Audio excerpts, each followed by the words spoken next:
What's up, tribe? How you guys doing? Go ahead and hit that subscribe button. I hope you like this videos. This is your review of Married to Medicine LA, season 1, episode 4.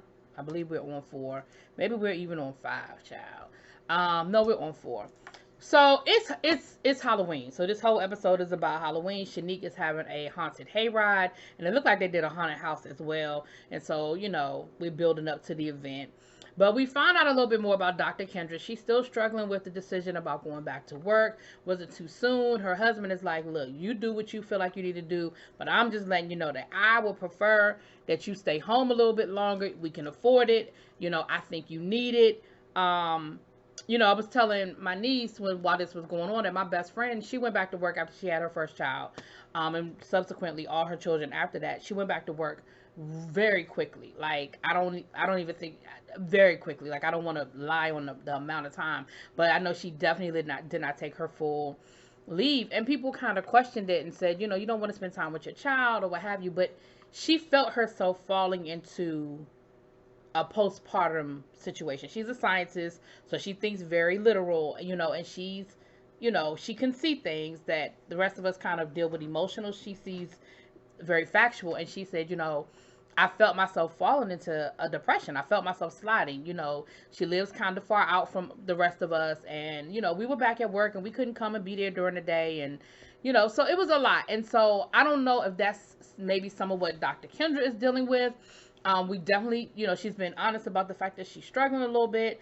And so I'm just wondering, but either way, she wants to get back. And she said, she loves her work. She said she works 1 day a week at a clinic that's in South Central. She grew up in South Central. It's right near, with her neighborhood where she grew up growing up. And she really feels for the women that she's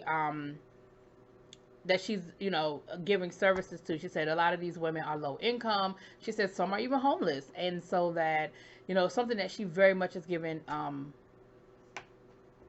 guess, not respect, that's not the word I'm looking for, but she definitely wants to get back to. Okay. So we're definitely learning a little bit more about her with every episode. um Dr. Britton and her husband are struggling, honey, with the move, with their youngest daughter, with the whole transition. Dr. Britton's husband is put out the bed. Now, I ain't really dwell on this too much when they first brought it up, but since they're going to make this a major part of the storyline, let me just go on and put my 2 cents in. Dr. Britton, Dr. Britton, Dr. Britton, if you don't get that baby out your bed and get your husband back in it, you're going to be having some problems. And I think she knows it. I just don't know if she knows how to fix it. Like, she definitely knows it. She need to, come on. Her 8-year-old is getting moody. She says she thinks that it may even be maybe some, puberty coming into play. And I think it's a combination. The husband thinks it's the move. Britton thinks it's puberty. I think it's a combination. I think a lot of times we discredit how much our adult decisions affect our children. And you got to remember that before they moved, they were doing this back and forth long distance thing where the kids were back in Florida with Mac and Britton was on the West Coast. And so she wasn't spending a lot of time with her mom.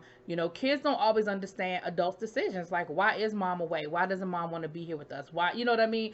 And then when you guys do decide to be a family together, you move her literally to the other side of the country.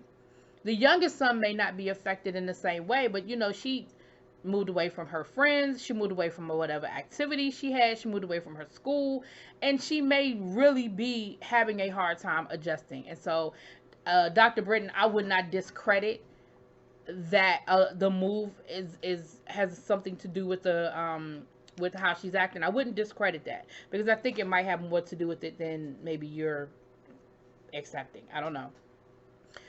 We see freaking frack, child, and when I say freaking frack, I'm talking about Jasmine and Shanique. They're out shopping looking for a costume for the party. Child, whatever. They were looking for a costume.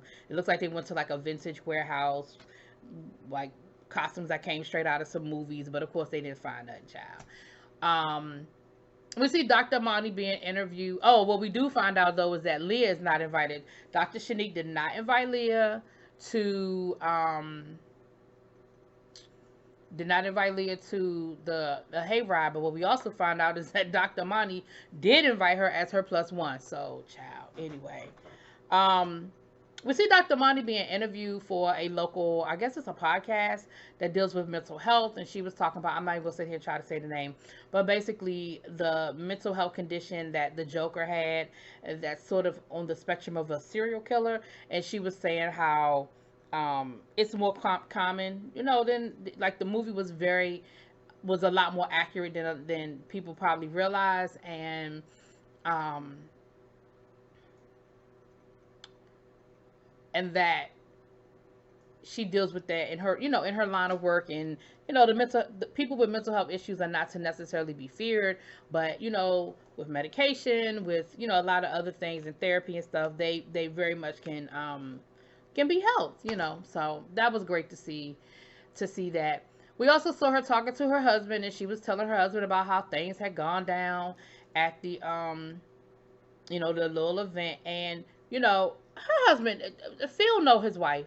And he told her, look, you gotta do what you have to do. He said, but also maybe you could work on not coming off so direct. Maybe you could work on not coming off so forceful. And of course she was kind of looking at him like, what you talking about? Like, I don't know what you mean. But she know what you know what she mean, and you know who you are. And it is what it is. Although I don't think that I don't necessarily think Amani did anything wrong in that situation. I think freaking Frack is just on some other shit. Anyway, we see the kids go. We see the families going trick or treating. Brittany and her family, they were cute. They were the Adams family. Shanique and her husband, their family, they went out. They were whatever Halloween costume. And Amani was just like, yeah, I don't do Halloween. Like, I don't get it. I don't understand it. Like, my son loves Halloween, but I entertain him with it. But for me, I just feel like, you know, you don't have to dress up in a costume and you can still get all the candy. I said, Dr. Monty. Anyway. So,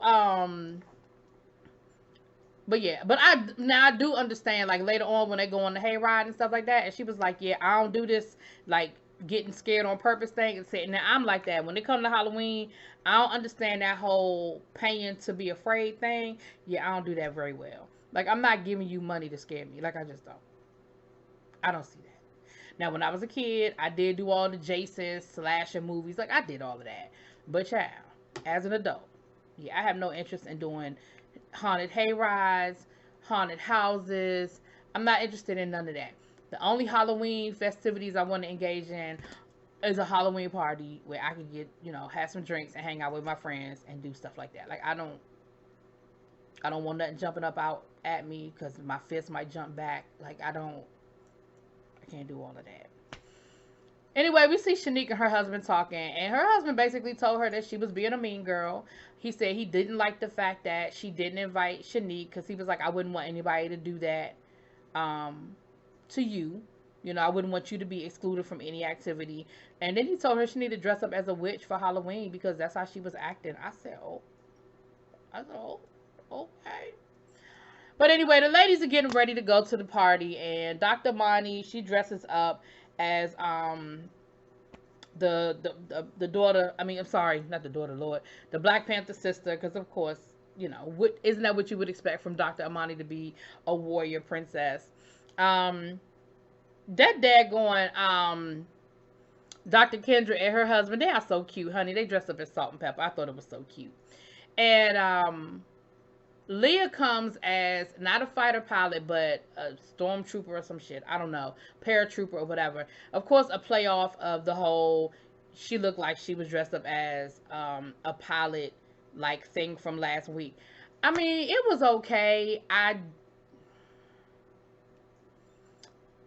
It was okay.